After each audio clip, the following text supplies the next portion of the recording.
gördüğünüz arasında Osmanlı'nın ilk tahinhanesi. Bursa arşivlerinde bu kayıtlı. Arkadaki çarşı Tabii, gibi dediğimiz ya da arasta dediğimiz. Tabii yani. arasta burası tahinhanesi, Osmanlı'nın tahin arastası. Murtaza amca sen bana bir ara anlatmıştın. Bu ailenin bir parçası ya da ailenin değil mi de helvacıların bir parçası sonra burada Edremit'ten Bayramiç'e göç etmeleri.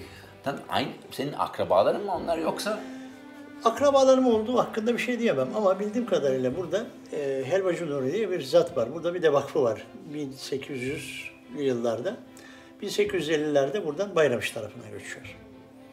Oradan da helvacılık öyle başlıyor. Orada da helvacılık, evet orada da. Ama temeli gene de Edremit'te. Edremit, tabii Edremit de çok eski helvacılık. Yani Osmanlı burada 1300'lü yıllarda Bursa payitahtken helvahane, tahinhane kuruyor.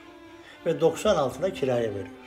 Yılda 275 bin okka yani 825 ton susam işleniyor. Bir yıl içerisinde bizim memleketimiz itibariyle Haziran yani harman mevsimleriz. Haziran'ın 15'inden sonra Temmuz ayında harman biter. Ondan sonra helva yapılmaz veya çok az üretilir. Ne zamana kadar? Yeni susam çıkıncaya kadar. O da Eylül ortasına kadar. 2 ay. 60 günü çıkardığınız zaman 300 gün susam helva üretildiğini düşünün, tahin üretildiğini düşünün. 60 günde makinelerin, değirmenlerin bakımı yapılacak vesaire yapıldığını düşünün. Peki şu an tam bu Edremit bölgesinde yetişmiyor susam ya da yetişmeye başladı mı tekrar? Şimdi yeni bir azaldı, çoğaldı.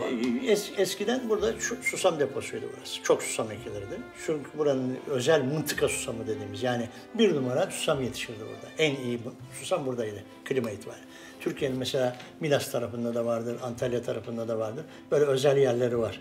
Buna mıntıka denir. Edremit 1. sınıftı yani. En üstüne Edremit'ti bildiğimiz kadarıyla. Babalarımızdan işittiğimiz. Ama bu zaman içerisinde helvacılık burada kayboldu. Çok göç aldı. O gelenekler kayboldu. Ondan sonra bir babamız kaldı. Babam da bazı sebepler yüzünden yani meslekteki yüzünden ne diyelim teknoloji yüzünden, teknoloji de demem, sanayileşme yüzünden mesleğe devam etmedi. Bırakıyordu. Ondan sonra biz kendimiz baktık ki bu bizim genlerimizde olan bir şey. Ben helvacıyım. Babam helvacı. Babası helvacı İsmail.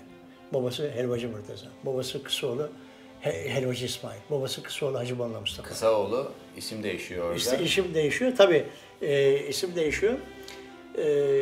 Büyük dedemiz Paşa Sultan Dağı'ndaki Paşa Sultan Dergahı'nın alimi, imamı, zaviyedarı, filozoftur kendisi. Aynı zamanda helvacı burada. Bal üretiyorlar. Fatih Sultan Mehmet zamanında kendilerine verilmiş bal ormanını. Bal üretiyorlar ve bu baldan da yaptıkları helvayı Osmanlı Sarayı'na yolluyorlar.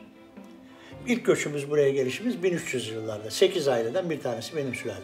Artık bugün çok değişti son 50 senede, 20-30 senede genel olarak ve Fatih'in bu işe ve diğer oğulların da bu işe yani tutunup devam etmesi müthiş bir hikaye. Fatih liseyi bitirdi. Ben de büyük oğlumla beraberdim. O da çok büyük bir ustadır. Yani bizden fazladır o.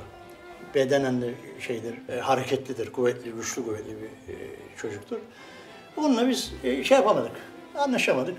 O da bende de ayrı yapıyorum. Yani benim boyunduruma girmek istemedi. Biraz eskiler daha baskıcı oluyoruz herhalde veya tutucu oluyoruz. Bir de gelişime çok açık olamıyoruz veya değişime açık olamıyoruz. Gelişmeye belki istiyoruz da açık olamıyoruz herhalde. O gitti. Ben yalnız kaldım burada. Hem avukatlık yapıyorum, sabahları geliyorum, helvayı vuruyorum, hazırlıyorum. Veyahut hanıma diyorum ki bunu gelince şurasını aç, yapıver, ben telefon edeceğim diyorum. Ben duruşmalardayken telefon ediyorum, o açıyor, geliyorum ben, helvayı hazırlıyorum, o bana tahin döküveriyor, yoğuruyoruz. Lokum kesiyoruz, lokum diziyoruz falan. Hanıma susamcılığı öğrettim. Gel verir sallamasını öğrendi. Yaptı böyle. O arada Fatih de liseyi bitirdi işte yaptı. Herhalde benim böyle çok sıkıntılı şeyime üzüldü. Kim bilemiyorum ya. Çok beraber yaptık. Onunla ara sıra dertleşiyoruz falan. Ben ona ince Mehmet'im derim. Hiçbir yükün altından kaçmaz o. Öyledir onun huyu başkadır yani. Bir şey söylediğin zaman ona riayet eder. Böyle. Ölür, yapmam demez. Elinden geleni yapar şeyi. Okula gitmesini istedim ben onu, üniversiteye. O dedi ben gitmeyeceğim. Oğlum neden benim param yok diyemedi öyle düşünüyorsun. Ben bulur seni okuturum dedim. Benim kabiliyetim bu kadar. Ne yapacaksın dedim. Bu işi yaparım dedi. Nasıl yaparsın dedim ben yani zor bu iş falan. Olsun ben yaparım dedi. 2 sene askere gidinceye kadar O ince ellerle o işte çalıştı. Çok da zor bir iştir bizim işimiz. Yani bir de en eski usulle yapıyoruz biz bunu. Ustalığı benden iyi. Ben babamdan babam bir şey göstermedi. Göstermez eski insanlar. Kendiniz öğreneceksiniz. Ben ona aklımın erdiği kadarıyla öğretmeye çalıştım, eğitmeye çalıştım. Ama o almasını ve uygulamasını iyi beceriyor. O zaman balla mı yapıyorlardı evet, helvayı? Edremit helvası balla. Osmanlı arşivlerinde şöyle yazıyor. Özellikle Sultan 4. Murat zamanındaki şeyde mesela 1634 yılında Edremit'te helva parantez içinde beyaz diyor. Şimdi pekmez helvası şu gördüğünüz helva. Rengi esmer.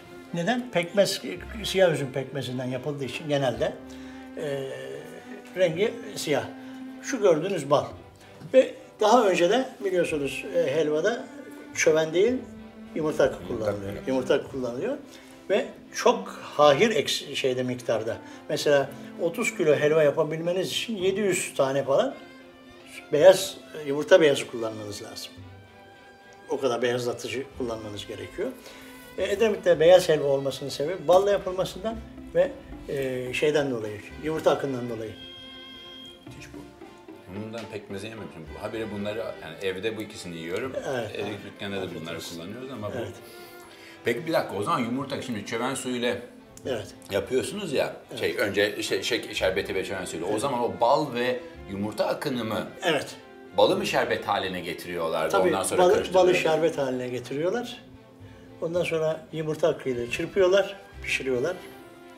Ondan sonra helva dediğimiz ağda tahinle birlikte karılıp bildiğimiz helva haline geliyor.